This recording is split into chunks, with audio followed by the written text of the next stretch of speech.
अस्सलामु अलैकुम वरहमतुल्लाहि वबरकातुहू।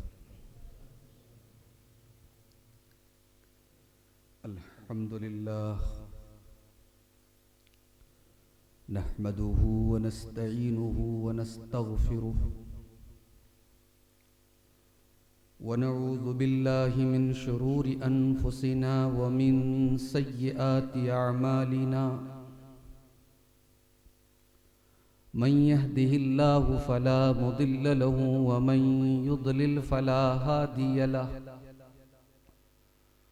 व अशहदु अल्ला इलाहा इल्लल्लाहु वहदहु ला शरीक लहु व अशहदु अन्न मुहम्मदन अब्दुहु व रसूलुहु। या अय्युहल्लज़ीना आमनुत्तक़ुल्लाह हक़्क़ तुक़ातिही वला तमूतुन्न इल्ला व अंतुम मुस्लिमून। या अय्युहन्नासुत्तक़ू रब्बकुमुल्लज़ी ख़लक़कुम मिन नफ्सिन वाहिदह व ख़लक़ मिन्हा ज़ौजहा व बत्त मिन्हुमा रिजालन कसीरन व निसाअ वत्तक़ुल्लाहल्लज़ी तसाअलून बिही वल अरहाम इन्नल्लाह काना अलैकुम रक़ीबा।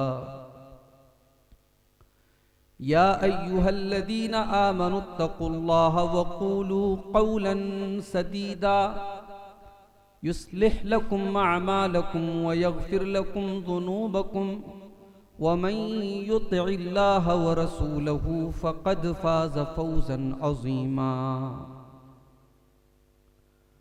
अम्मा बअदु फ़इन्न ख़ैरल हदीथि किताबुल्लाह व ख़ैरल हदी हदी मुहम्मदिन सल्लल्लाहु अलैहि वसल्लम व शर्रल उमूरि मुहदतातुहा व कुल्ल मुहदततिन बिदअह व कुल्ल बिदअतिन ज़लालह व कुल्ल ज़लालतिन फिन्नार।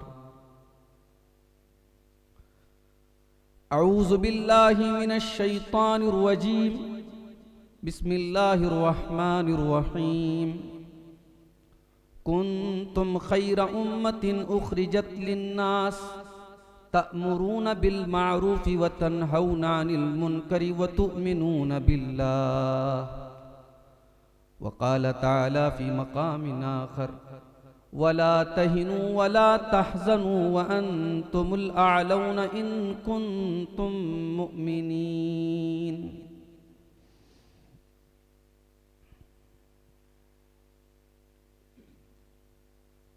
आह जाती है फलक पर रहम लाने के लिए। आह जाती है फलक पर रहम लाने के लिए। बादलो हट जाओ दे दो राह जाने के लिए। ऐ दुआ हाँ अर्ज कर अर्शे इलाही थाम के। ऐ दुआ हाँ अर्ज कर अर्शे इलाही थाम के।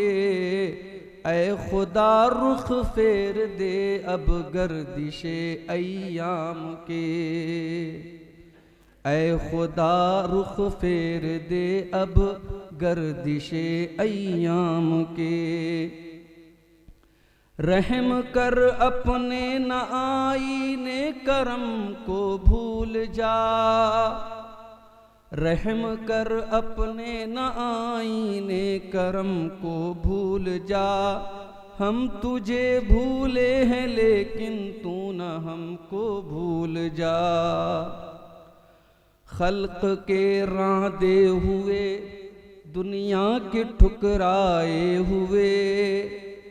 खल्क के रांदे हुए दुनिया के ठुकराए हुए। आए हैं अब तेरे दर पर हाथ फैलाए हुए। खार हैं बदकार हैं डूबे हुए जिल्लत में हैं।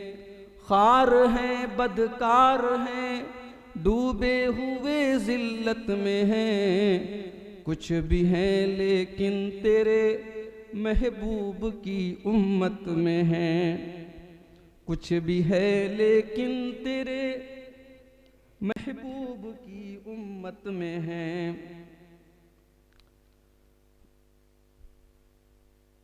हक परस्तों की अगर की तूने दिल जोई नहीं,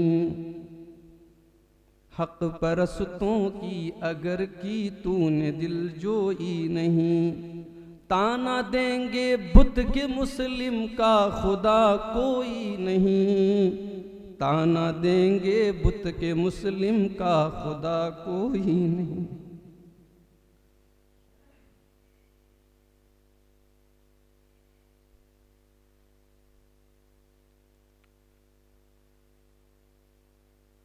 हज़रात उलमाए किराम, मोहतरम बुजुर्गों, नौजवान साथियों, माँ और बहनों, प्यारे बच्चों, इस वक्त हम और आप नस्सोपुर की इस मस्जिद में सख्त सर्दी के मौसम में जमा हुए हैं। मकसद है हालात के मुताबिक हम सब अपना जायज़ा लें और अपने ईमान और अपने अक़ीदे में, अपने अमल में जो कोताहियाँ हैं उन पर गौर करके उनकी इस्लाह की कोशिश करें।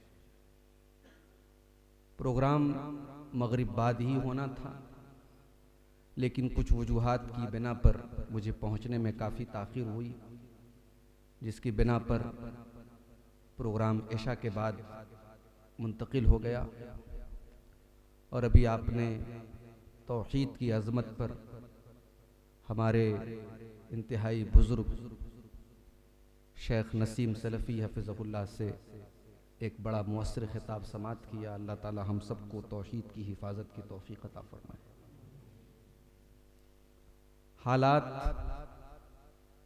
क्या हैं, क्या कुछ हो रहा है, मुल्क की तस्वीर किस तेजी से बदल रही है, सारी चीजें आपके सामने आईने की तरह साफ है।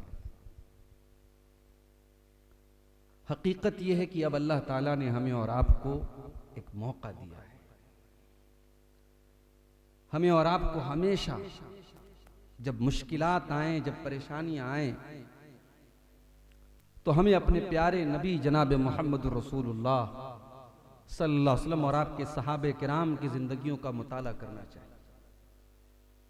अल्लाह के नबी ने जब इस्लाम की तबलीग शुरू की मक्के में, अकेले खड़े हुए, पूरा मक्का मुशरिक था, पूरा मक्का शिर्क का अड्डा था। अल्लाह का घर खाने काबा बुतों से भरा हुआ था। अल्लाह के रसूल सल्लल्लाहु अलैहि वसल्लम का पूरा खानदान उसी बुत परस्ती में मुब्तला था। उस माहौल में अल्लाह के नबी खड़े हुए और आपने तौहीद की दावत दी, इस्लाम की दावत दी। और जब आपने ये दावत दी तो ऐसा नहीं है कि लोगों ने फूल के माले पहनाए, बड़े कांटे आपकी राह में बिछाए, बड़ी मुखालफतें हुई, बड़े दर्द सहे आपने, खून बहा आपके चेहरे से, ताइफ में पत्थर खाए आपने, घर और वतन से निकलना पड़ा, अपने खानदान और अपने घर के लोग दुश्मन हो गए, जंग के मैदान में लड़ने के लिए आए। ये सारी चीजें हुई, मगर अल्लाह के रसूल मायूस नहीं। आपके सहाबे किराम जब मदीना पहुंचे तो इस हाल में पहुंचे कि बेसरो सामान थे।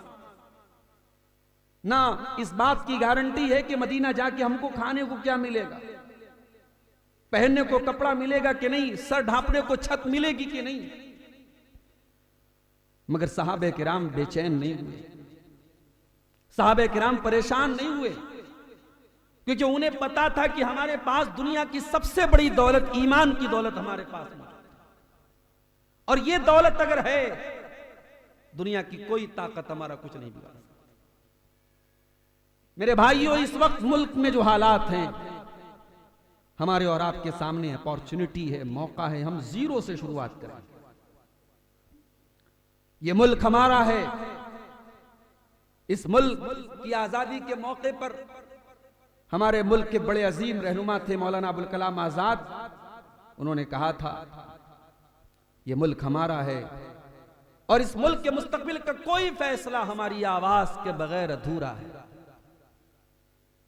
इस मुल्क में आज हम करोड़ों की तादाद में, आज भी यहां लाखों करोड़ों मस्जिदें हैं, ये अलसला की आवाजें बुलंद हो रही हैं। अब हमें और आपको जीरो से उठ के खड़े होना है और हमें अपनी जिम्मेदारियों को, अपनी रिस्पॉन्सिबिलिटी को समझना है कि हम क्या थे और क्या हो। कुरान करीम में अल्लाह ताला ने जहां हमारा मकाम हमें बताया, वहीं हमारी ड्यूटी भी हमें बताई।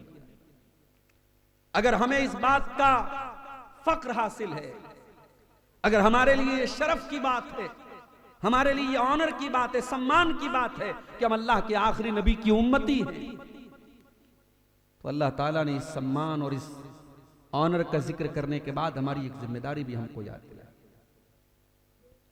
कुंतुम खैरा उम्मतिन उखरिजत लिन्नास, ऐ मुसलमानों तुम दुनिया की सबसे बेहतरीन कम्युनिटी हो, तुम दुनिया के सबसे बेहतरीन कौम के लोग हो, तुम दुनिया की सबसे बेहतरीन उम्मत से ताल्लुक रखते हो, तुम खैर उम्मत हो, तुम दुनिया की सबसे बेस्ट कम्युनिटी हो, सर्वोत्तम समाज हो। उखरिजत लिन्नास, तुम्हें इंसानियत के लिए निकाला गया है, तुम्हें अल्लाह ने बनाया है, तुम्हें पैदा किया गया, तुम मानवता को, इंसानियत को कुछ देने के लिए आए हो। तामुरून बिल मारूफ व तनहौना अनिल मुनकर, तुम भलाई का हुक्म देने के लिए दुनिया में आए हो। तुम्हारे जरिए दुनिया के अंदर अच्छी बातें फैलेंगी, भलाइयां फैलेंगी, खैर फैलेगा, मारूफ फैलेगा। व तन्हौना अनिल मुनकर, और तुम बुराइयों से रोकने वाले और बुराइयों को दुनिया से खत्म करने के लिए भेजे गए हो। व तुमिनून बिल्लाह, और सबसे बड़ी बात यह कि तुम अल्लाह ताला के ऊपर ईमान रखने वाली कौम हो, शर्मगाहों की इबादत करने वाली, हर ताकत के आगे झुक जाने वाली, हर पावर के आगे सजदा करने वाली कौम, वो तुम्हें ज़ेर नहीं कर सकती। तुम तौहीद वाले हो, तुम एक अल्लाह के आगे सर झुकाने, व तुमिनून बिल्लाह, तुम्हारे पास अल्लाह के ऊपर ईमान की ताकत है। मेरे भाइयों, हालात बहुत मुश्किल हैं, इंसाफ के सारे मेयार बदले जा चुके हैं, कानून का जो दुरुपयोग हम देख रहे हैं, देख करके उसको दिल गमगीन है। मगर हम एक बात याद रखें मेरे भाई, हमें इन हालात में भी मायूस नहीं होना है। मेरे नबी ताइफ में पत्थर खाते वक्त भी मायूस नहीं हुए। फरिश्ता आकर के कहता है, हजरत जिब्रील कहते हैं कि अल्लाह के नबी आप इजाजत दें, इन ताइफ वालों को दोनों पहाड़ों में रख के पीस दिया जाए। पहाड़ों का फरिश्ता आपसे इजाजत मांग रहा है। अल्लाह के रसूल ने क्या जवाब दिया? अल्लाह के रसूल ने जो जवाब दिया उसके अंदर दो सबक है हमारे। एक सबक तो यह है कि आप रहमत हैं, पत्थर बरसाने वालों के लिए भी आपके हाथ में पत्थर नहीं है। सलाम उस पर कि जिसने जख्म खाकर फूल बरसाए, सलाम उस पर कि जिसने जख्म खाकर फूल बरसाए। आपने ताइफ में पत्थर बरसाने वालों के लिए भी बद्दुआ नहीं की और पहाड़ों के फरिश्ते को इजाजत नहीं दी कि तुम इनको पहाड़ों में रख के पीस दो। आपने जवाब दिया, बल अर्जू अन युखरिजल्लाहु मिन अस्लाबिहिम मन यअबुदुल्लाह वहदहु ला शरीका ला। ऐ जिब्रील, ये ताइफ वाले आज ईमान नहीं ला रहे हैं, कोई बात नहीं, मुझे उम्मीद है इनकी आने वाली नस्लें एक अल्लाह के ऊपर ईमान लाएंगी। आज तो ये मोहम्मद रसूलुल्लाह को तकलीफ पहुंचा रहे हैं, कल आने वाली इनकी नस्लें मोहम्मद रसूलुल्लाह के लिए जान देने वाली बन जाएंगी। और चश्मे फलक ने वो मंजर भी देखा कि वही ताइफ के कबीले सकीफ, उसमें बड़े बड़े सहाबा उस कबीले में पैदा हुए और उस कबीले के लोग सब मुसलमान हो गए। वो ताइफ का वो इलाका जहां पत्थर बरसाए गए नबी पर, एक वो दौर भी आया जब पूरा वो इलाका इस्लाम की आगोश में। तो मेरे भाई, मेरे नबी मायूस नहीं हुए और हमें और आपको ये सबक दिया कि मायूस न हो, एक दौर था तातारी पूरी इस्लामी दुनिया के लिए अजाब बन करके आए थे। तातारियों ने वो हालात पैदा किए थे कि दरियाए दजला का पानी या तो लाल नजर आ रहा था या काला नजर आ रहा था। लाल इसलिए नजर आ रहा था कि मुसलमानों के खून की वजह से वो लाल था, और काला इसलिए था कि मुसलमानों की बड़ी बड़ी लाइब्रेरियों और किताबों को जला करके उन किताबों को दरियाए दजला में फेंका गया। मगर उन्हीं तातारियों को अल्लाह ने ईमान की तौफीक बख्शी, और फिर वही इस्लामी हुकूमत और इस्लामी खिलाफत का एक बड़ा सुनहरा बाब उनके जरिए कायम हुआ। और जिनको हम उस्मानी खुलफा कहते हैं वो उन्हीं की नस्ल में से पैदा हुए मेरे भाइयों। और अल्लामा इकबाल कहते हैं, है आया फितने तातार के अफसाने से, है आया फितने तातार के अफसाने से, पासमा मिल गए काबे को सनम खाने से। अल्लाह जब चाहे सनम खाने से भी अपने काबे की हिफाजत करने वाले पासबानों को पैदा करने पर कादिर है। हमारी क्या औकात है मेरे भाई। इस मुल्क में हमने इस मुल्क के कानून को न कभी तोड़ा है, न तोड़ेंगे इंशाअल्लाह। हमने इस मुल्क की अदालत और इस मुल्क की अदलिया और इस मुल्क के कानून पर हमेशा अपना भरोसा जाहिर किया, क्योंकि हमने जब इस मुल्क के हम जब शहरी और सिटीजन हैं तो इस मुल्क के सिटीजन होने के नाते हमारे नबी की तालीम ये है, अल मोमिनूना अला शुरूतिहिम। मुसलमान जहां भी होता है अपने एग्रीमेंट का, अपने वादे का पाबंद होता है। इस मुल्क का संविधान, इस मुल्क का आईन, इस मुल्क का कॉन्स्टिट्यूशन जो मुतालबात एक शहरी से करता है, मुसलमान उन मुतालबात पर खरा उतरने के लिए तैयार है। मगर मेरे भाइयों, इन हालात में हमें और आपको एक मौका मिला है। हम टटोले अपने आप को, पानी कहां मर रहा है, कमी कहां पैदा हुई कि वो मुसलमान जो इस मुल्क में बड़ी इज्जत और शान और शौकत से रहा करते थे और इस मुल्क का चप्पा चप्पा और नगर नगर और गली गली और करिया करिया मुसलमानों की अजमत का गवाह था, आज इस मुल्क में मुसलमान इस कदर जलील और रुस्वा क्यों हो गया? आज मुसलमान इंसाफ के लिए गुहारे लगाने के लिए इंसाफ के अड्डों पर जाकर के खड़ा है, बेबस। ये हालात क्यों पैदा हुए, इस पर हमें और आपको गौर करने की जरूरत है। जब हम गौर करते हैं तो हमें सबसे पहला जो पानी मरता हुआ नजर आता है, जो सबसे बड़ी कमी हमें नजर आती है, मुसलमान अपनी आइडेंटिटी, अपनी पहचान, अपनी जो उसकी सबसे बड़ी पहचान है तौहीद, उसको आज खो रहा है। और मुसलमान क्या समझता है, साहब हम दूसरों की नजर में अच्छे हो जाएंगे, हम उनके बुतों के आगे सजदा कर लेंगे, वो हमें अपना लेंगे। नहीं साहब, वो तब भी आपको नहीं अपनाएंगे। फिल्म इंडस्ट्री के बहुत बड़े मशहूर खान साहब हैं, अभी इस बुत खाने के लिए उन्होंने 5 करोड़ का चंदा दिया, इस उम्मीद में कि शायद बुलावा मुझे भी आ जाए, मगर खान साहब को बुलावा नहीं भेजा गया। और जब खान साहब के बेटे पर मुसीबत आई तो मीडिया ने वैसे ही ट्रोल किया, वैसे ही सुलूक किया, ऐसे काम मुसलमान के साथ करता है। मुसलमान नाम का भी आज जो है हमारे मुल्क की मीडिया में बस नाम भी अगर मुस्लिम आ जाए तो फिर उसको लेकर के वो तमाम हथकंडे अपनाए जाते हैं जो एक आम मुसलमान के साथ अपनाए जाते हैं। हमने इन तमाम हालात में बड़े बड़े दस्तार वालों को और बड़े बड़े दाढ़ी वालों को हमने उनके ईमान को बिकते हुए देखा। हमने चंद सिक्कों के एवज और कैमरे की चंद तस्वीर के एवज और चंद सरकारी तोहफों के एवज उनको अपने ईमान और अपने जमीर का सौदा करते देखा। तो हमने अयोध्या के उस बूढ़े का बयान भी देखा जो उसी अल्लाह के घर के पड़ोस में रहता है। इस अल्लाह के घर को मिसमार कर दिया गया। उस बूढ़े चचा का वो ईमान भरा जवाब भी हमने देखा। उसने कहा कि वो मुसलमान हो ही नहीं सकता है जो किसी और गैर के दर पे जाके सर झुका दे। मुसलमान वो है जो अपने ईमान और इस्लाम पर बरकरार रहे। मुझे मालूम नहीं वो चचा कितने पढ़े लिखे हैं, मगर उनका ईमान, उनका जवाब, उनके कैमरामैन के सामने और रिपोर्टर के सामने उनका वो जवाब और बयान ये बताता है कि ईमान की रमक उनके सीने में बाकी है। मेरे भाई, ये फितनों का दौर है मेरे भाई। यहां ईमान एक राशन कार्ड के जरिए बिक जाता है। यहां एक मुसलमान लड़की मोहब्बत और प्यार के सुनहरे जाल में फंस करके अपने ईमान का सौदा कर लेती है। और इन हालात में हमें अल्लाह के रसूल की वो हदीस याद आती है। अल्लाह के रसूल सल्लल्लाहु अलैहि वसल्लम फरमाया, बादिरू बिल अमाल फितनन उस वक्त के अमल, उस वक्त के आने से पहले नेकी करने में जल्दी करो है मेरी उम्मत के लोगों। मुस्लिम, जब इतने फितने पैदा होंगे, जैसे अंधेरी रात में आसमान पे सिर्फ अंधेरा ही अंधेरा नजर आता है, इतने फितने नजर आएंगे कि दीन की असली शक्ल तुम्हें नजर नहीं आएगी। युस्बिहुर रजुलु मोमिनन व युमसी काफिरा, सुबह को एक इंसान मोमिन होगा, शाम होते होते काफिर हो जाएगा, और शाम को एक इंसान मोमिन होगा और सुबह होते होते काफिर हो जाएगा। अपने ईमान की हिफाजत करो मेरे भाई, अपनी तौहीद की हिफाजत करो।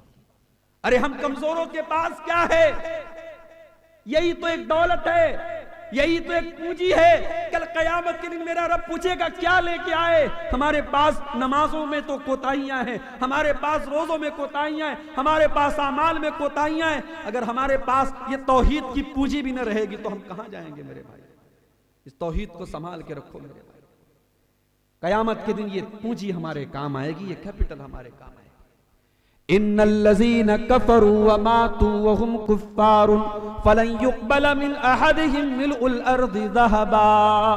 अल्लाह फरमाता है कल कयामत के दिन वो लोग जो ईमान के बगैर दुनिया से चले गए, जो तौहीद के बगैर दुनिया से चले गए, कल कयामत के दिन वो आएंगे और जमीन भर के सोना दे करके अल्लाह से रिक्वेस्ट करेंगे, अल्लाह हमको अजाब से बचा ले।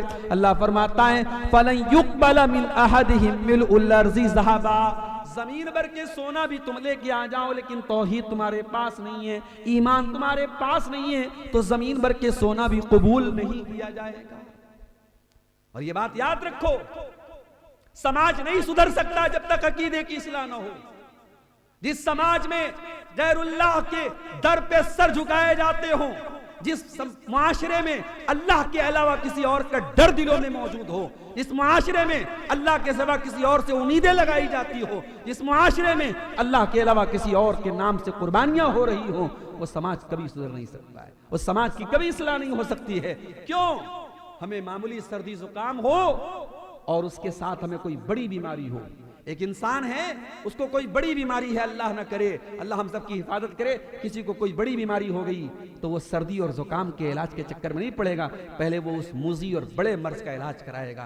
कैंसर का मरीज पहले कैंसर के हॉस्पिटल में जाएगा, टीबी का मरीज पहले टीबी के डॉक्टर के पास जाएगा, हार्ट अटैक से जो इंसान दिल की बीमारी में मुब्तला है वो किसी कार्डियोलॉजिस्ट से मिलेगा। कोई बड़ी बीमारी हो तो हम पहले उसका इलाज कराते हैं। मेरे भाइयों, समाज की सबसे बड़ी बुराई शिर्क है, समाज की सबसे बड़ी बुराई शिर्क है। अगर कोई समाज की इस्लाह का दावा करता है और कहता नहीं साहब हम अकीदों पर बात नहीं करेंगे, हम तौहीद पर बात नहीं करेंगे, हम शिर्क पर बात नहीं करेंगे, हम तो समाज की इस्लाह करने आए हैं, हम तौहीद पर बात नहीं करेंगे, याद रखो वो झूठा है, वो इंसान, वो फ्रॉड है, वो इंसान जो समाज की इस्लाह की बात करता है और अकीदे की बात नहीं करता, तौहीद की बात नहीं करता।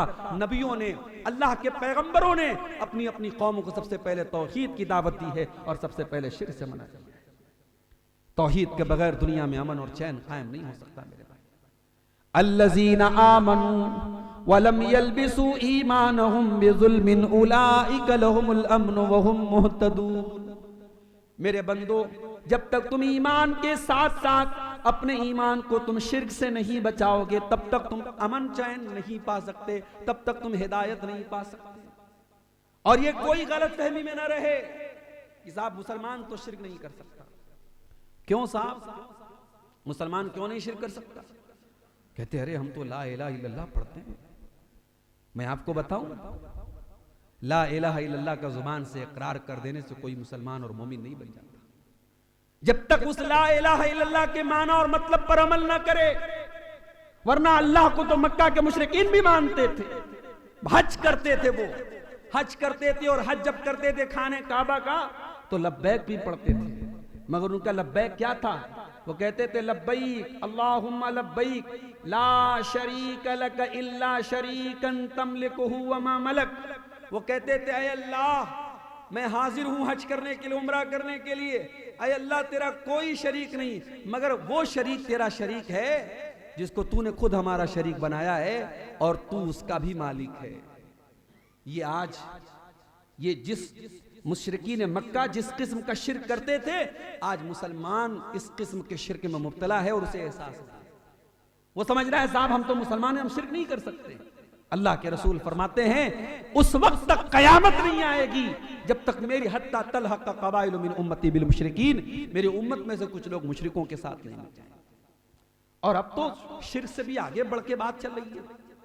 अब तो साहब शिर्क के अड्डों को प्रमोट किया जा रहा है और मुसलमान के घर में बुत बन रहे हैं और मुसलमान जो है बुतों, अभी बनारस का एक नौजवान, हमारे इलाके का एक नौजवान अभी 22 मार्च के पहले लोगों को कार्ड बांट रहा था और उस कार्ड पर जो है वो एक बुत की तस्वीर बनी हुई थी और वो जो है उसको प्रमोट कर रहा था। अच्छे खासे हाजी साहब के घर का और हमारे अंसारी बरादरी का और हमारे इलाके का नौजवान था। ये हालात पहुंच चुके हैं मेरे भाई, हालात इस स्टेज पर पहुंच चुके हैं।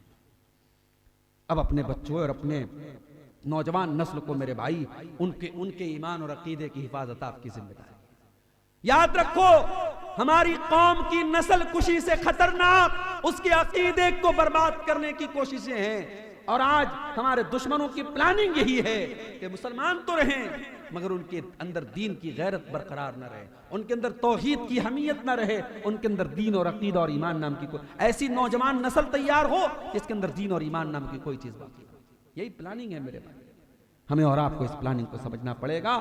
हजरत इब्राहीम अलैहिस्सलाम जब अपने लख्ते जिगर इस्माइल को और अपनी बीवी हाजरा को जब मक्का की बियाब हो गया सरजमीन पे छोड़ के जा रहे थे तो उन्होंने दुआ की थी अल्लाह से, वइज़ क़ाल इब्राहीम रब्बि इजअल हाज़ल बलद आमीना।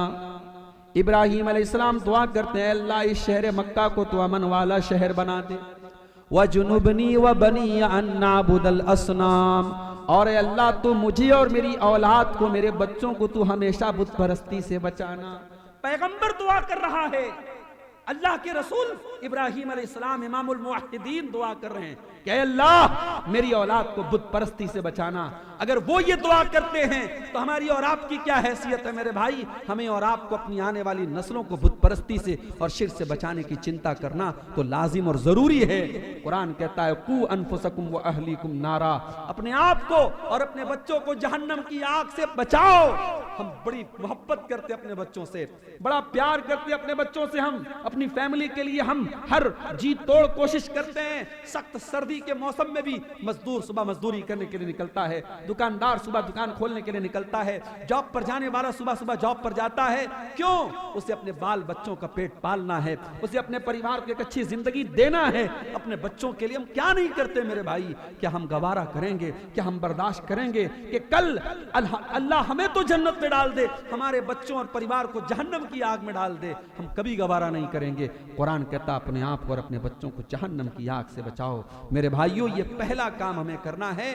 हमें अपने आप को और अपने बच्चों को, अपने आने वाली नस्लों को शिर्क से बचाना है, तौहीद की हिफाजत करना है। और आगे बढ़िए, कुरान के साथ हमारा क्या ताल्लुक है? नौजवानों से सवाल करता हूं, किस किस के पास स्मार्टफोन है? सबका हाथ उठ जाएगा। मौलवी साहब, आज के दौर में कौन ऐसा नौजवान है जिसके हाथ में स्मार्टफोन है? कौन कौन व्हाट्सएप चलाता है? सब चलाते हैं। कौन कौन फेसबुक चलाता है? सब चलाते हैं। इंस्टाग्राम पे किसकी किसकी आईडी है? 8-8 साल के बच्चों की आईडी। आप तो माशाल्लाह नौजवान है। अब एक दूसरा सवाल करता हूं, आखिरी बार आपने कुरान को कब छुआ था? आखिरी बार आपने कुरान की तिलावत कब की थी? शायद रमजान के बाद अभी तक नौबत नहीं आई। ये इस उम्मत का हाल है। मोबाइल आधा घंटा डिस्चार्ज हो जाए, नौजवान बेचैन हो जाता, पता नहीं किसके किसके मैसेज आए होंगे, पता नहीं किसके किसके पैगामात आए होंगे। जल्दी से मोबाइल चार्ज करूं, देखूं मेरे पोस्ट को कितने लोगों ने लाइक किया, मेरे स्टेटस को कितने लोगों ने देखा। यही फिक्र है। अल्लाह अकबर। इतनी फिक्र इस बात की हो जाती कि कल कयामत के दिन अल्लाह के यहां हमारा स्टेटस क्या होगा। जितना लोगों के लाइक के चक्कर में पड़े, अगर उतना अल्लाह तबारक व तआला की नजर में लायक बनने की कोशिश करते तो आज कहां से कहां पहुंच जाते मेरे भाई। ये कुरान अल्लाह का मैसेज है, ये आखिरी मैसेज है अल्लाह का, ये आखिरी किताब है। हाजा बलागुल लिन्नास, ये कुरान लोगों के लिए अल्लाह का पैगाम है। शहरु रमज़ान अल्लज़ी उन्ज़िला फ़ीहिल कुरान हुदल लिन्नास, ये कुरान रमजान के महीने में उतरा है। ये इंसानियत के लिए, मानवता के लिए हिदायत की किताब है। अल्लाह की हिदायत की किताब आपके पास है और आप उस किताब को खोल के पढ़ने की भी जरूरत महसूस नहीं करते। आपकी जवान बेटियां माशाअल्लाह कॉलेज में पढ़ रही हैं, कोई शिवली कॉलेज में पढ़ रही है, कोई गोरखपुर यूनिवर्सिटी से एमए कर रही है। आपकी नौजवान नस्ल माशाअल्लाह पढ़ाई लिखाई में बहुत आगे है, मगर आपकी बच्चियों ने कुरान पढ़ा। कैसे पढ़ा? रट्टू तोते की तरह पढ़ा। किसी हाफिज जी को बुला लिया, किसी मौलवी साहब को बुला लिया, पढ़ लिया, पूरा 300 पारा खत्म कर लिया। कुरान हमने एक अरबी टेक्स्ट की हैसियत से पढ़ लिया। कुरान का मजमून क्या है, कुरान का तर्जमा क्या है, कुरान की मीनिंग क्या है, कुरान हमसे क्या कहता है, हमारी नौजवान नस्ल को नहीं पता।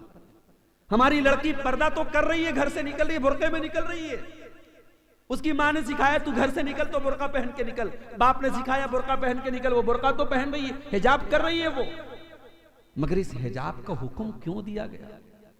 ये पर्दा, कुरान में इस पर्दे का हुक्म क्यों दिया गया? उसकी हिकमत क्या है, उसकी मसलहत क्या है, ये आपकी बच्ची ने कभी नहीं जाना। तो नतीजा ये निकला कि कॉलेज में जाके बुर्का उतर जाता है, यूनिवर्सिटी में जाके बुर्का उतर जाता है, शादियों और पार्टियों में गैर महरम के आगे जाके बुर्का और नकाब उतर जाता है।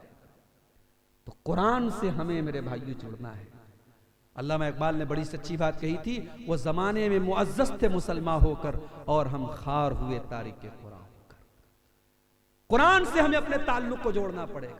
ये दिलों में जो सख्ती है, ये दिलों में जो कठोरता है, ये दिलों पर जो कुरान और हदीस का असर नहीं हो रहा है, क्योंकि कुरान से अपने दिलों को हमने दूर कर दिया है। और दिल का लॉक खोलने का अगर कोई ताला है तो वो कुरान, उसकी चाबी अगर कोई है तो कुरान है। अफला यतदब्बरून अल कुरान अम अला कुलूबिन अक़फ़ालुहा, तुम कुरान पर गौर क्यों नहीं करते? क्या तुम्हारे दिलों पर ताला लगा हुआ है? कुरान से करीब आओ मेरे भाई। अल्लाह की कसम, सहाबे किराम, ताबईन इज़ाम और इस उम्मत के असलाफ इस कुरान को अपनी जिंदगी का मंशूर बनाए हुए थे। उनकी जिंदगी में कुरान की बड़ी अहमियत थी और यही वजह है कि वो जमाने में मुअज़्ज़ज़ थे। हमें कुरान की तरफ लौटना पड़ेगा और आगे बढ़े। हमारी तबाही और बर्बादी की तीसरी वजह सुन्नत से दूरी। अल्लाह के रसूल से पूछा गया, इरबाज इब्ने सारिया की बड़ी मशहूर रिवायत है, अबू दाऊद के अंदर, तिरमिजी के अंदर, नसई के अंदर, इब्ने माजा के अंदर, अल्लाह के प्यारे नबी सहाबा के दरमियान तकरीर कर रहे हैं, खुतबा दे रहे हैं। खुतबा बड़ा रुला देने वाला है, बड़ा बलीग है। सहाबे किराम कहते हैं, अल्लाह के रसूल सल्लल्लाहु अलैहि वसल्लम, इस मौके पर आप हमें कोई नसीहत कर दें। अल्लाह के नबी नसीहत करते हैं, आप फरमाते हैं, अलैकुम बिसुन्नती व सुन्नतिल खुलफाइर राशिदीन अल महदिय्यीन, ओ लोगो तुम मेरी सुन्नत पर चलते रहना और मेरे खुलफाए राशिदीन जिस तरीके से मेरी सुन्नत को थामे रहेंगे तुम भी थामे रहना। तमस्सकू बिहा वअद्दू अलैहा बिन नवाजिज, मेरी सुन्नत को अपने डाढ़ के दांतों से मजबूती से पकड़ लेना। वमन यइश मिनकुम बादी फसयरा इख्तिलाफन कसीरा, और जो तुम में से मेरे बाद जिंदा रहेगा वो बहुत इख्तिलाफ देखेगा। जब इख्तिलाफ का वो दौर आ जाए तो तुम मेरी सुन्नत को थाम लेना। वइयाकुम व मुहदसातिल उमूर, और दीन के अंदर कोई नया काम निकालने से बचना। फइन्ना कुल्ल मुहदसतिन बिदा, इसलिए कि दीन के अंदर नया निकाला गया काम बिदात है। आज उम्मत का एक बड़ा तबका बिदात में मुब्तला है। फिर वीडियो आते हैं फेसबुक पर, मस्जिदों में बैठ करके लोग गर्दनें हिला हिला के अल्लाह का जिक्र कर रहे हैं, नाच रहे हैं, उछल रहे हैं, कूद रहे हैं और दुनिया को बताते हैं साहब ये इस्लाम है। कि कौन सा इस्लाम है? मेरे नबी के सहाबा, इस उम्मत के बेहतरीन लोगों ने तो ऐसे इस्लाम को फॉलो नहीं किया। ये कौन सा इस्लाम है जिसको आज हम फॉलो कर रहे हैं? हर महीने में कोई नई बिदअत, हर हफ्ते में कोई नई बिदअत, और बिदात का कोई सीजन नहीं, बिदात का कोई मौसम नहीं। मेरे भाइयों, अपने आप को बिदात और खुराफात से बचाओ। ये दीन कोई ऐसा नहीं है कि हर साल अपडेट होता रहे। ये दीन अपग्रेडेड है, ये दीन ऑलरेडी अपडेटेड है और 1400 साल पहले ये दीन अपडेट हो चुका है। अल यौमा अकमलतु लकुम दीनकुम व अतममतु अलैकुम निअमती व रदीतु लकुमुल इस्लाम दीना। अल्लाह फरमाता है, मेरे बंदों, मैंने तुम्हारे दीन को मुकम्मल कर दिया, अपनी नेमतें तुम पर तमाम कर दी और इस्लाम को तुम्हारे लिए पसंद कर लिया।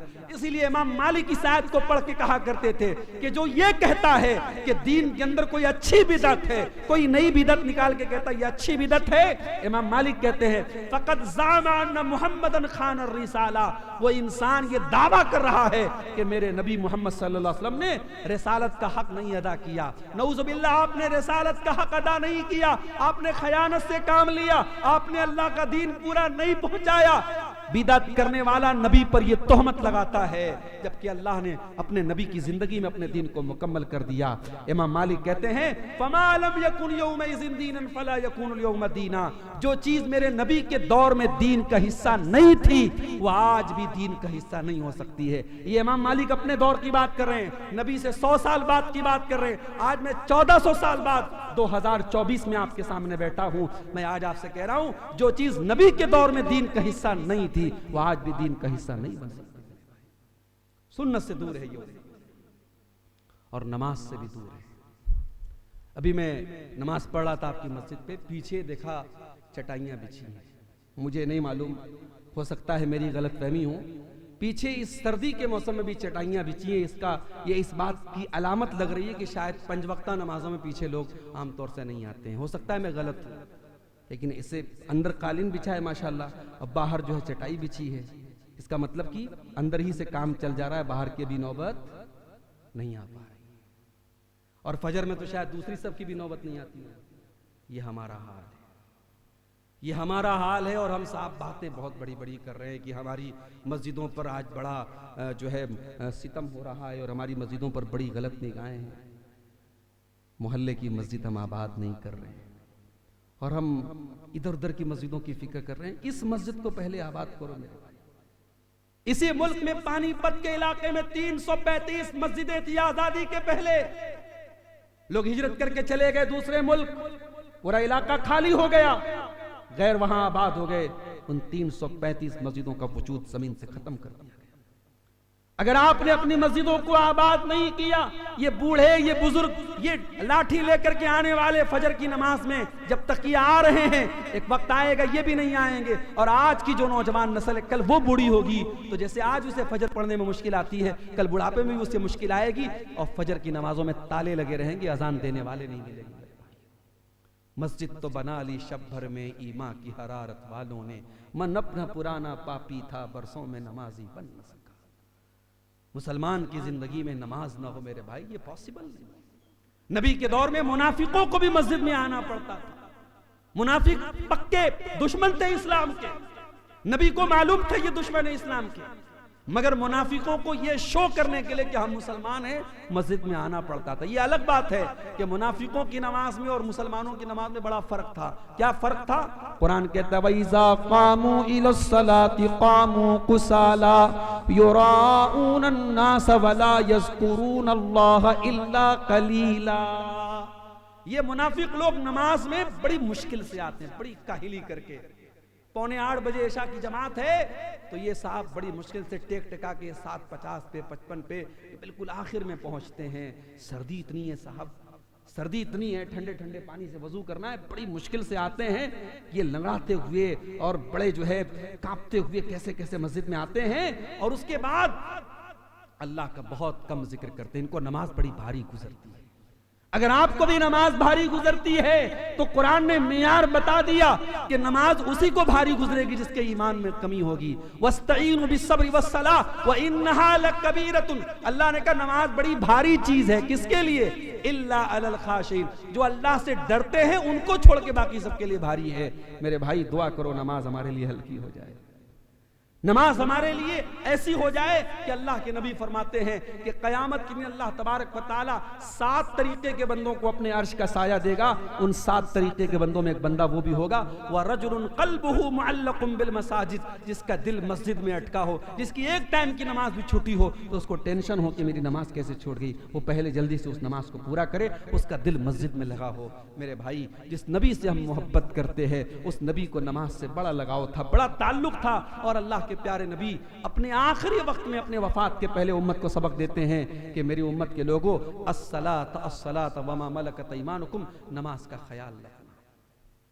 और आगे बढ़िए, हमें और आपको अगर अपनी बर्बादी और तबाही के हालात को अगर सुधारना है तो हमें मुत्तहिद भी होना पड़ेगा, मुत्तहिद भी होना पड़ेगा। भाई बनारस में अल्हम्दुलिल्लाह एक बड़ी अच्छी कोशिश हुई है, दुआ कीजिए अल्लाह कामयाब करे। तमाम मसलक के उलमा ने एक प्लेटफॉर्म बनाया है मुत्तहिदा उलमा काउंसिल के नाम से। उसमें तमाम जो मुसलमानों के मकतब फ़िक्र के उलमा हैं वो सब, मैं भी उसमें शामिल हूँ, हमारे और भी तमाम उलमा हैं। और अभी उसका एक प्रोग्राम भी होने वाला था 28 तारीख को शायद हालात को देख करके उसको आगे बढ़ा दिया जाए। तो समाज के बहुत सारे मसाइल हैं, मिल्लत के बहुत सारे मसाइल हैं, जिसके लिए हमें मुत्तहिद होने की जरूरत है, हमें एक होने की जरूरत है। और ये एक हम कैसे हो सकते, कुरान ने उसका भी नुस्खा बता दिया, वातसिमू बिहब्लिल्लाहि जमीआ, अल्लाह की रस्सी को मिल करके थाम। जब तक हमारे हाथों में अल्लाह की रस्सी नहीं आएगी हम मुत्तहिद नहीं होंगे। हो भी जाएंगे तो दिल में दूरी रहेगी। दिल को एक करना है, अल्लाह की रस्सी को थाम लो। अल्लाह की रस्सी क्या है? अल्लाह के प्यारे नबी सल्लल्लाहु अलैहि वसल्लम फरमाते हैं, इन्नी क़द तरक्तु फ़ीकुम शैअइन, मैं दो चीजें तुम्हारे बीच में छोड़ के जा रहा हूं, लन तज़िल्लू बअदहुमा, उसके बाद तुम कभी गुमराह नहीं हो सकते, किताब अल्लाह व सुन्नती, एक अल्लाह की किताब है और एक मेरी सुन्नत है। और ये बात याद रखो, बाज लोग ये समझते हैं साहब कुरान अलग है सुन्नत अलग है, कुरान पर हम अमल कर ले, सुन्नत पर अमल करने की जरूरत नहीं है, हदीस पर अमल करने की जरूरत नहीं है। कुरान और हदीस ये लाजिम और मलजूम है। जब तक दोनों को मिला करके हम अमल नहीं करेंगे, शरीयत पर अमल नहीं कर सकते। कुरान कहता है नमाज पढ़ो, नमाज का तरीका नबी बताते हैं। कुरान कहता है नमाज कायम करो, नमाज कितनी रकात पढ़ना है, कब पढ़ना है, कैसे पढ़ना है, ये सारी डिटेल आपको हदीस में मिलेगी, सुन्नत में मिलेगी। इसलिए कुरान और सुन्नत दोनों के मजमूए का नाम अल्लाह की रस्सी है। अल्लाह की रस्सी को मिल करके थाम लो, सारा झगड़ा फला वरब्बिका ला युमिनूना, अल्लाह अपनी कसम खा के कुरान में कहता है, ऐ नबी आपके रब की कसम, ला युमिनूना, ये लोग मोमिन नहीं हो सकते, हत्ता युहक्किमुका फीमा शजरा बैनहुम, जब तक अपने सारे झगड़ों में ऐ नबी आपके फैसले को आखिरी फैसला न तस्लीम कर लें, आपके डिसीजन को आखिरी डिसीजन न मान, तो इख्तिलाफ को खत्म करना पड़ेगा। और आगे बढ़िए, जात पात का भी हमारे यहां बड़ा मसला है। कोई अंसारी है, कोई शेख है, कोई खान है, कोई मंसूरी है, कोई कुरैशी है, ठीक है भाई, बिरादरियां हैं बदी हुई। मगर साहब मैं बाज इलाकों में गया, मस्जिद में दाखिल हुआ, एक साहब से पूछा भाई ये कैसी मस्जिद है? बोले ये कुरैशियों की मस्जिद, कुरैशी लोगों की अलग मस्जिद है। कहीं पर मैं गया, बोले ये नाई बिरादरी की अलग मस्जिद है, यहाँ पठान लोग नमाज नहीं पढ़ सकते। क्या है भाई? मेरे नबी ने इस बिरादरीवाद को, इस कास्टिज्म को खत्म किया था।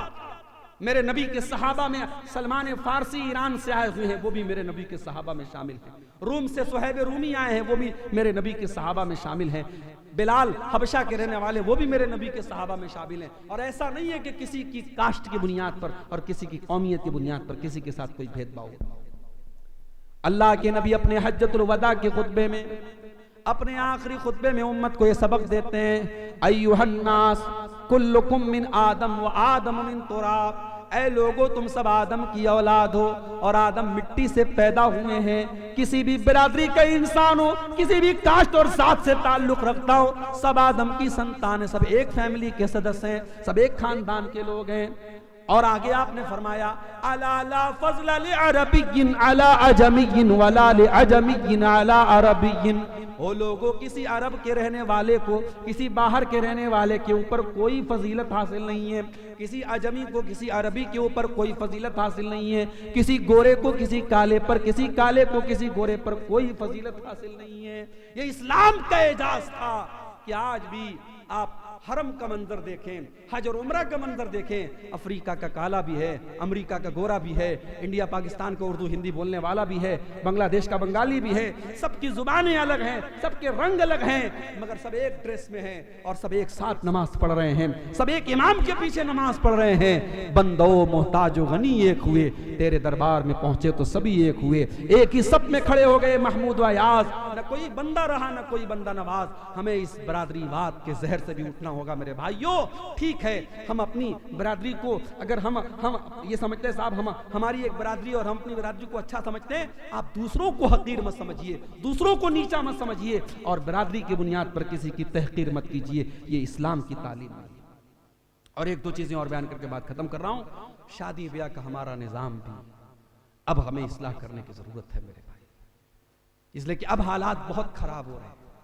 शादी ब्याह की हमारी ये बेइत्तेदाली, ये फजूल खर्ची, ये रस्म रिवाज के बखेड़े आज हमारे नौजवानों को गलत रास्तों पे लेके जा रहे हैं, हमारी बच्चियों को गलत रास्ते पर लेके जा रहे हैं। अगर हमने निकाह को आसान नहीं किया और इस इस रस्म और रिवाज के जाल से माओ बहनों से कहना चाहता हूं, आपकी जिम्मेदारी ज्यादा है, शादी ब्याह में आपकी बात ज्यादा चलती है, आप कदम आगे बढ़ाएं। आप कह दें कि मेरे घर में शादी सुन्नत के मुताबिक होगी, मैं अपनी बहू, मैं दीनदार बहू लाऊंगी, मैं कोई जहेज का एक पैसा अपने घर में आने नहीं दूंगी। जिस दिन सास की ये सोच बन जाए, जिस दिन माँ की ये सोच बन जाए और दीनदारी को तरजीह दे दे माँ अपने बच्चे के लिए, उस दिन के बाद से सास बहू के झगड़े इंशाअल्लाह बंद हो जाएंगे। आज हालात ये हैं, निकाह होता है, 1 महीने के बाद फोन आता है, मौलवी साहब वो जो एक पिछले महीने आपने निकाह पढ़ाया था, बड़ा झगड़ा चल रहा है, बड़ा आपस में कहा सुनी हो गई है, लड़की मायके जाके बैठ गई। आज हालात ये हो रहे हैं, आज निकाह में ठहराव नहीं है और रिश्तों में बरकत नहीं है। क्यों? क्योंकि बुनियाद दीन पर नहीं है। न रिश्ता करने के टाइम हम दीनदारी देखते हैं, न शादी ब्याह के पूरे निजाम में आप देखें सिर्फ मौलवी साहब से, काजी साहब से निकाह पढ़ाया जाता, बस यही एक काम सुन्नत के मुताबिक होता है। बाकी सर से पैर तक पूरा सुन्नत की खिलाफ वर्जी हो रही है, कहीं वीडियो रिकॉर्डिंग हो रही है, औरतों में गैर मर्द जा करके औरतों में कैमरा ले लेकर के रिकॉर्डिंग कर रहा है, बेहयाई हो रही है, बेपर्दगी हो रही है, और कहीं कहीं आप देखें नाच गाना तक हो रहा है मुसलमानों की शादियों में। ये हालात है मेरे भाई। उसके बाद हम कहते हैं साहब हमारे यहाँ रिश्तों में जो है बड़ी लड़ाइयाँ हैं और बड़ी कशमकश है, कहाँ से बरकत आएगी और कहाँ से सुकून आएगा। मेरे भाइयों, अपने निकाह और शादी ब्याह के सिस्टम को आसान कीजिए और आगे बढ़िए। हमारी तबाही और बर्बादी की एक बहुत बड़ी वजह यह भी है, अपने उलमा से हम कट गए। आज हम फेसबुक और सोशल मीडिया पर नाम निहात सो कॉल्ड अपने आप को स्कॉलर कहने वाले मुफ्तियों के चक्कर में फंस गए। अपने इलाके के मुस्तनद उलमा, जो हमारे इलाके में कुरान और हदीस के जानकार उलमा हैं, उनको हम किसी खातिर नहीं लाते, और अंग्रेज साहब हमारे पास फेसबुक पर एक से एक मुफ्ती और अल्लामा भरे पड़े हैं। मेरे भाइयों, याद रखो, फेसबुक की दुनिया, सोशल मीडिया की दुनिया, यूट्यूब की दुनिया बहुत वसी दुनिया है। हर तरीके के लोग हैं, हर फिक्र के लोग हैं। आप अपने मुस्तनद उलमा, जो रब्बानी उलमा है, जो कुरान और हदीस के जानकार उलमा हैं, उनके साथ अपना ताल्लुक जोड़े रखिए और उलमा के दर्स में शामिल होइए। ये वीडियो रिकॉर्डिंग हो रही है, जो हमारे भाई बाद में इसकी रिकॉर्डिंग को सुनेंगे, उनसे भी कहूंगा, जब आपके इलाके में कोई प्रोग्राम हो, कोई आलिम आपके इलाके में आता हो, आप ये ना करें कि साहब हम बाद में सुन लेंगे, हम लाइव सुन लेंगे, हम मोबाइल पर सुन लेंगे। मोबाइल पर सुनने पर और लाइव सुनने पर इस मजलिस की बरकत आपको नसीब नहीं होगी। यहाँ आप इस मस्जिद में आए हैं, अल्लाह के घर में आए हैं, ये बरकत वाली मजलिस है मेरे भाई। फरिश्तों ने इस मजलिस को घेरा हुआ है, इस मजलिस पर अल्लाह की सकीनत उतरती है।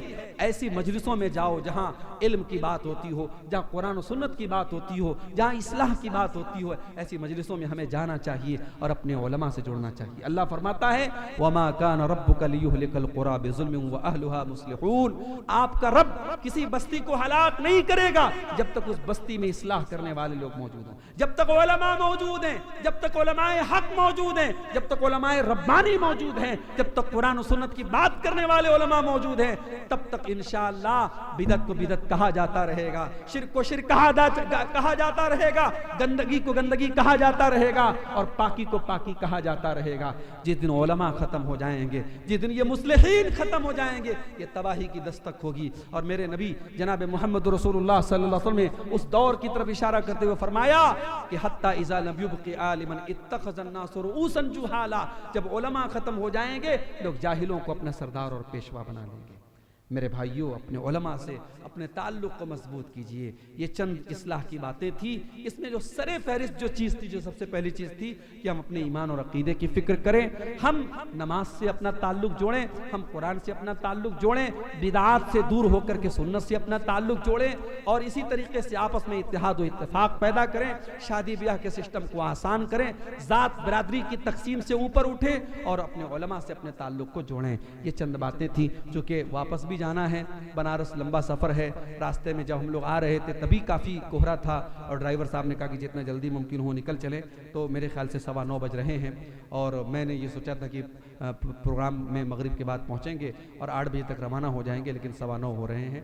दुआ कीजिए अल्लाह ताला इस सर्दी के मौसम में, जो कि अभी मौसम वालों की रिपोर्ट है कि बनारस में और पूर्वांचल में जो है कई सालों के बाद इतनी ख़तरनाक सर्दी पड़ी है। इस सख्त सर्दी के मौसम में इस इलाके के जो हमारे भाई, मैं नाम नहीं जानता, बहुत सारे लोगों को हमारे शेख अब्दुल्ला साहब जानते होंगे, जिनकी कोशिशों से और मेहनतों से ये प्रोग्राम मुनक़िद हुआ है और जिन्होंने इसमें किसी भी किस्म का ताउन किया है, अल्लाह ताला उनकी इस कोशिश को कबूल फरमाए। रब्बुल आलमीन हमारे जमा होने को, हमारे उठने बैठने को, सुनने सुनाने को कबूल फरमाए। ये एक सवाल आया है कि वालिद की मिल्कियत और मीरास में बेटी का क्या हक है, कुरान और हदीस की रोशनी में जवाब दें। बिल्कुल साफ कुरान की आयत मौजूद है कि लिज़्ज़क्र मिस्लु हज़्ज़िल उन्सयैन, कि बेटे को जो हक मिलेगा वो बेटियों का डबल मिलेगा। मान लीजिए कोई इंसान अगर उसका इंतकाल हुआ है और उसकी 2 बेटियां हैं और 1 बेटा है, तो जितना एक बेटे को मिलेगा उतना मिला करके दोनों बेटियों को मिलेगा, यानी बेटे को बेटी का डबल मिलेगा। एक बेटी को जो मिल रहा है उसका डबल बेटे को मिलेगा। उसी रेशियो से जितने बेटे बेटी होंगे उसको बांट दिया जाएगा।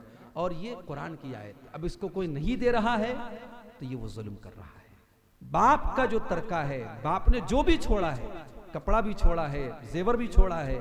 हमारे यहाँ कहीं कि मैंने ये भी देखा कि माँ जो जेवर छोड़ती है खाली बेटियों को दिया जाता है, वो भी गलत है। माँ ने अगर जेवर छोड़ा है तो सिर्फ बेटियों का हक नहीं है।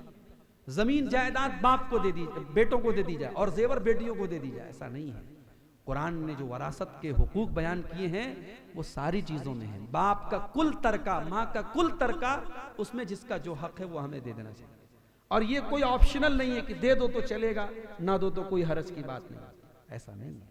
अल्लाह ने जहां वरासत का मसला बयान किया, अल्लाह ने कहा तिल्क हुदूदुल्लाह, ये अल्लाह ताला की लिमिट्स है, ये अल्लाह ताला के रेगुलेशन है, ये अल्लाह ताला का कानून है। और आगे फरमाया वमन यअसिल्लाह व रसूलहु व यतअद्दा हुदूदहु युदखिलहु नारन खालिदन फीहा, जो अल्लाह की नाफरमानी करेगा, रसूल की नाफरमानी करेगा और अल्लाह के कानून को तोड़ेगा, ये वरासत का मसला बयान करके अल्लाह ये बात कह रहा है।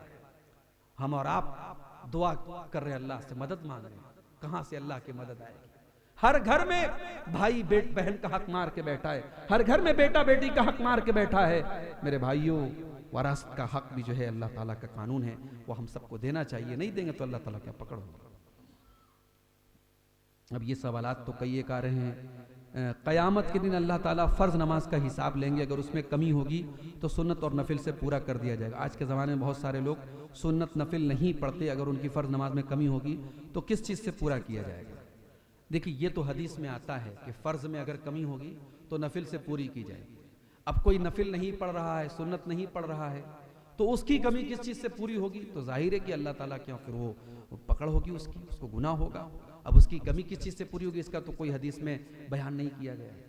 मगर ये बात है कि हमें जिस तरीके से हम फ़र्ज़ की पाबंदी करते हैं, हमें सुनन और नवाफिल की भी पाबंदी करनी चाहिए। अब उसमें 2 मसला है। कुछ लोग क्या समझते हैं, साहब के नफिल नमाज को एकदम कंपलसरी बना लेते हैं कि मगरिब के मिसाल के तौर पर मगरिब में 3 रकात फ़र्ज़ है और 2 रकात सुन्नत है। दिन और रात में 12 रकात नमाज सुन्नत है, जो अल्लाह के रसूल से बहुत पाबंदी से पढ़ते थे और हमें भी पाबंदी से पढ़ना चाहिए। उसके अलावा जो हम पढ़ें 2-2 रकात करके, वो नफिल है। तो अब कुछ लोग क्या करते हैं कि 5, 2, 7, 3 फ़र्ज़, 2 सुन्नत और 2 नफिल, तो वो बिल्कुल कंपलसरी बना लेते हैं कि भाई ये 2 नफिल पढ़ना बिल्कुल ज़रूरी है। तो ज़रूरी समझना भी ठीक नहीं है। और कुछ लोग कभी नहीं पढ़ते हैं कि साहब क्या ज़रूरत है, हम तो माशाल्लाह ऐसे ही एकदम जो है बख्शा है, हमको क्या ज़रूरत है नफिल पढ़ने की। तो ये भी गलत है। अल्लाह ताला सबसे ज़्यादा फ़राइज़ के ज़रिए बंदा अल्लाह की मोहब्बत जो हासिल करता है, फ़राइज़ से हासिल करता है। और फ़राइज़ के बाद फिर सेकंड नंबर पे नवाफिल आती है। तो पहले फ़र्ज़ को पूरा करो और फ़र्ज़ के बाद फिर नवाफिल और सुन्नत का भी एहतमाम करो। और कम से कम 5 टाइम की नमाज में, फ़जर की नमाज में 2 रकात सुन्नत, ज़ुहर में फ़र्ज़ के पहले 4 और फ़र्ज़ के बाद 2, मगरिब में फ़र्ज़ के बाद 2 और इशा में फ़र्ज़ के बाद 2, ये टोटल 12 रकात सुन्नत है। ये जो पाबंदी से पढ़ता है, हज़रत उम्मे हबीबा की हदीस है सही मुस्लिम के अंदर कि अल्लाह के रसूल सल्लल्लाहु अलैहि वसल्लम फरमाया कि जो ये 12 रकात पाबंदी से पढ़ता है, बनल्लाहु लहु बैतन फिल जन्नह, अल्लाह उसके लिए जन्नत में घर बनाता है। अल्लाह जन्नत में घर बनाता है उसके लिए, उसको जन्नत में घर मिलेगा। तो ये बहुत बड़ी बात है, इसकी हम सबको पाबंदी करना चाहिए। अल्लाह का हुक्म है कि नमाज के लिए मस्जिद जाओ तो जीनत बना कर जाओ, टोपी कुर्ता पहन कर जाओ।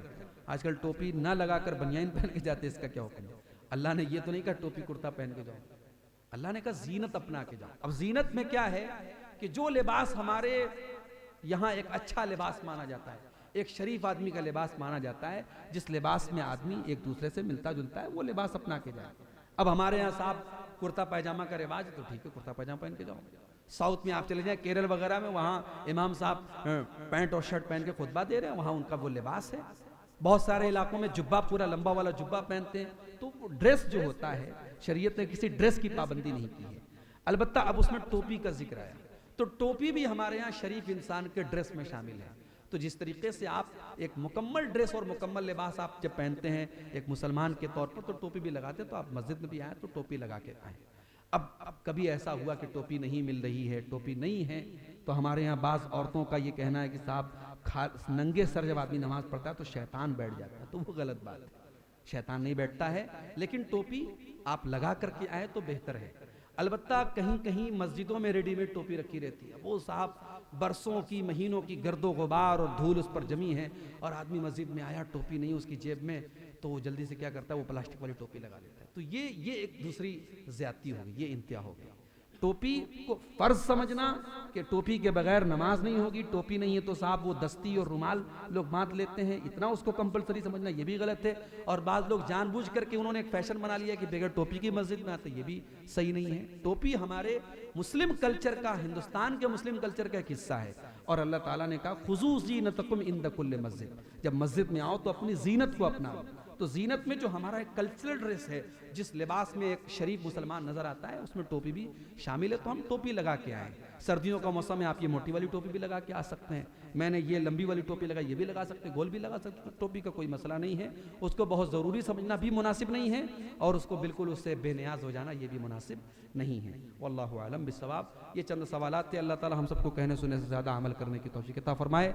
रब्बुल आलमीन आज की इस मजलिस को कबूल फरमाए और हमारे दिलों में एक दूसरे की उल्फत और मोहब्बत पैदा फरमा दे। अल्लाह सही अकीदे पर हम सबको कायम रखे और मरते दम तक अल्लाह ताला तौहीद और ईमान पर कायम रखने की तौफीक अता फरमाए। आमीन व आखिर दावाना अल्हम्दुलिल्लाहि।